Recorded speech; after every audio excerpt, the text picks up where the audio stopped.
we're going to be mentioning a little bit is the Sanhedrin. The Sanhedrin was a group of usually older Jewish teachers and priests that were sort of the ruling thing in Israel.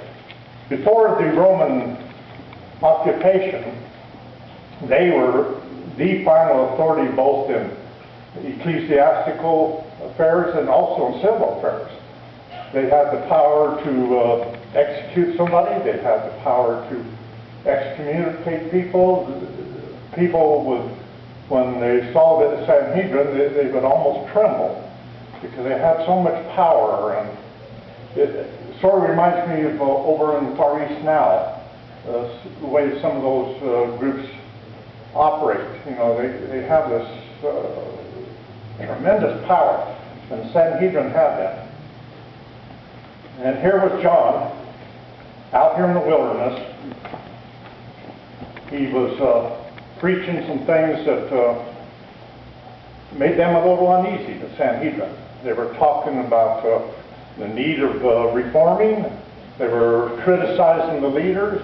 He was criticizing the Sanhedrin even. And so they sent a delegation out there to see what was going on. They had to make a decision. John was very popular. John the Baptist was very popular. And they had to make a decision. Were they going to back John, or were they going to shut him down? So they came with this in mind. And well, let's read the first few verses. I'll be reading out of the New Living Bible. This was the testimony of John when the Jewish leaders sent priests and temple assistants from Jerusalem to ask John whether he claimed to be the Messiah. He flatly denied it. I am not the Messiah, he said. Well then, who are you, they asked. Are you Elijah? No, he replied. Are you the prophet? No. Then who are you? Tell us, so we can give an answer to those who sent us. What do you have to say about yourself? John replied in the words of Isaiah, I am a voice shouting in the wilderness, prepare a straight pathway for the Lord's coming.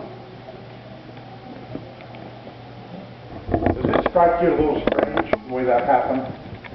I imagine when they saw these members of the Sanhedrin coming, the people were clustered around listening to John the Baptist sort of parted the way and let them in because they had a lot of fear and respect for the Sanhedrin. And they walked right up to him, and they didn't waste any time listening to his message. They just flat asked him who he was. Anytime anybody has anything they like to share, jump right in. I know you don't have time. You didn't have time to study this lesson ahead of time, so. But if anything strikes you, just the message he says about being in the wilderness comes from Isaiah 40, the first 5 verses. And if you will read that.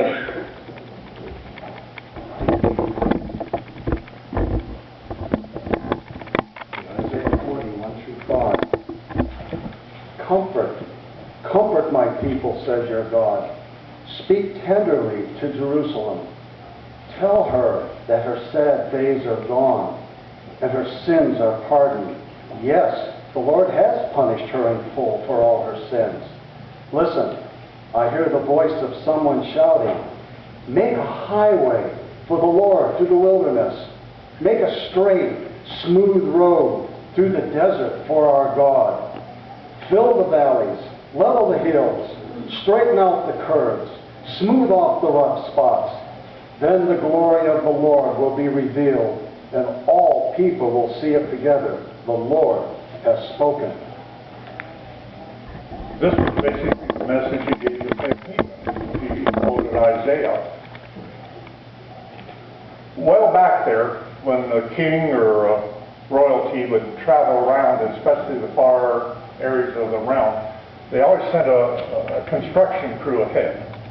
And they would go and make sure the ruts were filled in and the high points were smoothed out and the curves were all ready, so when the king came, would have no trouble going around through that area. And John the Baptist recognized that that was his role in life, probably from inspiration.